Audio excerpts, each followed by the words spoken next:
Dan bisa teman-teman lihat, saya langsung disuguhkan ke halaman jumlah pinjaman maksimum dan untuk tampilannya cukup besar yaitu sampai 100 juta rupiah dan yang paling kecil yaitu sebesar 50 juta rupiah. Oke, langsung saja saya coba segera ajukan pinjaman. Lalu tiba-tiba saya diarahkan ke halaman pengajuan pinjaman dan di sini untuk limit pinjamannya paling kecil 50 juta rupiah dan paling besar 100 juta rupiah. Tapi anehnya tidak disebutkan dengan jelas pinjaman yang saya ajukan itu sebenarnya lewat platform resmi mana. Apakah lewat aplikasi Solusiku atau lewat aplikasi ini? Semuanya seperti menyatu di dalam aplikasi pinjaman ini ya. Nah, karena penasaran, akhirnya saya coba melanjutkan ke tahapan selanjutnya. Di sini saya pilih tenor selama 6 bulan saja dan di bawah untuk detail pinjamannya tidak ada yang aneh ya, untuk pembayaran bulanan jelas, kemudian untuk pokok bulanan dan bunga bulanannya pun jelas ya. Langsung saja setelah saya memilih untuk nominal pinjaman dan tenor, kemudian saya langsung mengklik menarik uang. Lalu pada bagian informasi konfirmasi pinjaman di sini pun jelas ya, untuk detailnya seperti bunga, kemudian jangka waktu pinjaman, kemudian tanggal pembayaran pertama. Di sini untuk informasinya lengkap, tidak seperti aplikasi pinjol ilegal. Kemudian saya coba cek list di sini, kemudian klik kembali menarik uang.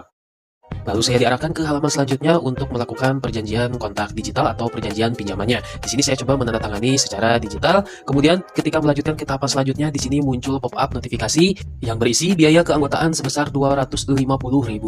Nah, jika Anda membutuhkan pinjaman cepat, bayarkan biaya keanggotaan Anda terlebih dahulu. Nah, jadi ternyata kita harus membayar sebesar Rp250.000 untuk melanjutkan ke tahapan selanjutnya. Nah, tentu saja di sini kita harus mengklik membatalkan ya, karena ini beresiko penipuan ya. Karena belum tentu dan bahkan sangat tidak yakin ya, jika kita bayar sebesar Rp250.000 pinjaman kita bisa dicairkan.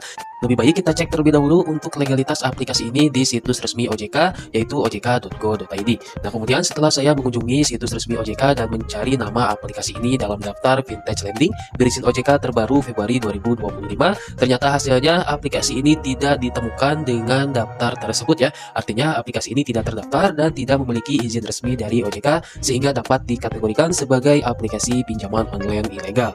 Dan tentu saja menggunakan aplikasi pinjol ilegal memiliki resiko yang sangat besar ya, dan bisa saja teman-teman untuk data pribadinya disalahgunakan karena tidak ada jaminan perlindungan data. Kemudian penagihan pun tidak manusiawi ya, seperti teror melalui telepon atau pesan singkat dengan kata-kata yang sangat kasar.